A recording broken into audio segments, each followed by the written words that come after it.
আমাদেরকে বাঁচতে হলে, আমাদের জাহান্নাম থেকে বাঁচতে হলে, আমাদের ইমানের দায়িত্ব পালন করতে হলে, খিলাফতের দায়িত্ব পালন করতে হলে আমাদেরকে অবশ্যই সংঘবদ্ধভাবে জীবনযাপন করতে হবে এবং একটি ইসলামী আন্দোলনের পক্ষে থাকতে হবে। এজন্য আল্লাহ রাসূল সাল্লাল্লাহু আলাইহি ওয়াসাল্লামের অন্যতম সাহাবা হযরত উমর রাদিয়াল্লাহু আনহু বলেছেন, লা ইসলামা ইল্লা বিজামাত, ইসলাম হতে পারে না সংগঠন ছাড়া, সংঘবদ্ধ জীবনযাপন ছাড়া কোনোদিন ইসলাম হতে পারে না। ওয়ালা জামাত ইল্লা বিত্তাআত, আর নেতৃত্ব ছাড়া কোনো সংগঠন হতে পারে না। ওয়ালা তাআত ইল্লা বিইতাআত, আর আনুগত্য ছাড়া কোনো নেতৃত্ব হতে পারে না। কাজে আমাদেরকে অবশ্যই যে কোনো একটা সংগঠনের সাথে সংঘবদ্ধ হতে হবে। এখন আসেন, আমরা যে কথাটা বলতেছিলাম, এবার এই যে সংঘবদ্ধ হতে হবে, আমাদেরকে দল করতে হবে। এটা না করলে ঈমান থাকবে না, বা এটা না করলে এটা করা নফল কোনো কাজ না, এটা একটা ফরজ ইবাদত, এটা আপনাকে মানতেই হবে, এটা আপনার জন্য ফরজ। আল্লাহ রাব্বুল আলামিন আরেক জায়গায় বলেছেন, ইয়া আইয়ুহাল্লাযীনা আমানু আতিউল্লাহ ওয়া আতিউর রাসূল ওয়া উলিল আমরি মিনকুম, হে ঈমানদারগণ, তোমরা আল্লাহর আনুগত্য করো, রাসূলের আনুগত্য করো, এবং তোমাদের মধ্যে যারা দায়িত্বশীল আমর তাদেরকে তোমরা আনুগত্য করো, উমরদের আনুগত্য করো। কাজে আমাদেরকে এইভাবে আসতে হবে, সংঘবদ্ধ জীবনযাপন করতে হবে। এখন কথা হলো যে এই ইসলামী আন্দোলন আমাদের জন্য ফরজ, এটা নফল ইবাদত নয়। মসজিদে আমরা এসে নামাজ পড়তেছি, আমরা এখান থেকে শিখতেছি, এখান থেকে শিখে গিয়ে আমাকে এই প্রমাণ দিতে হবে যে আমি অবশ্যই আমাকে ইসলামী আন্দোলনের দিকে অগ্রসর হতে হবে। এখন কথা হলো যে তাহলে কি জামাত ইসলামী আমাকে করতে হবে? জামাত ইসলামী না করলে ঈমান থাকবে না? কখনো নয়, কথা আমি বলবো না, কথা বলার কখনোই হতে পারে না।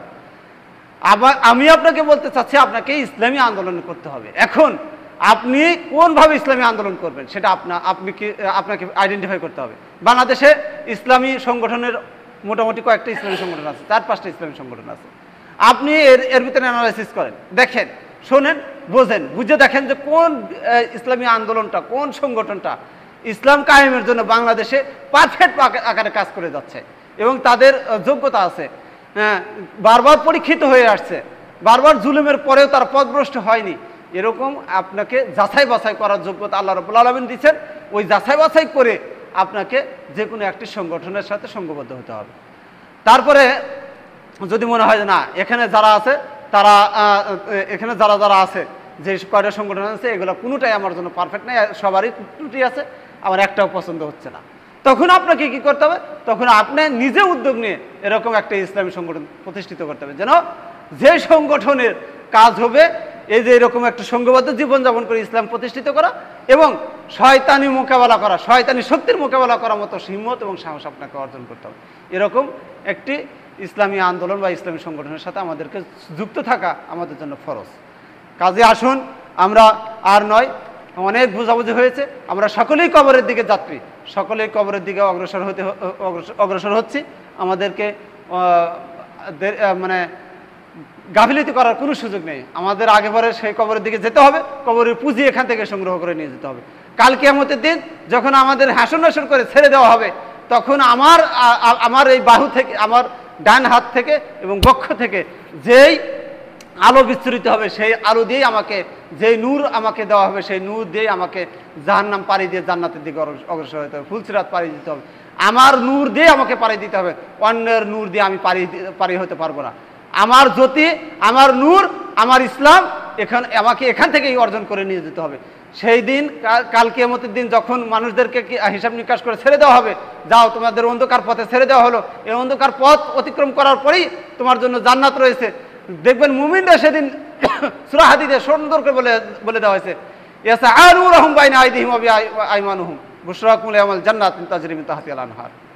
সেদিন মুমিন নারী এবং মুমিন পুরুষেরা নূর নিয়ে দৌড়ে জান্নাতের দিকে যাবে, আর আমি আর আপনি যদি আলোবিহীন হয়ে যাই, সেই আলো পাবো না, নূর পাবো না, তখন তাদের পিছনে পিছনে দৌড়াতে থাকবো। তাদের কাছে এতভাবে বলবো, ভাই আমি তোমার ভাই হই, আমি তোমার বাবা হই, আমি তোমার মা হই, একসাথে নামাজ পড়েছি, তোমার ওখান থেকে আমাকে আলো দাও।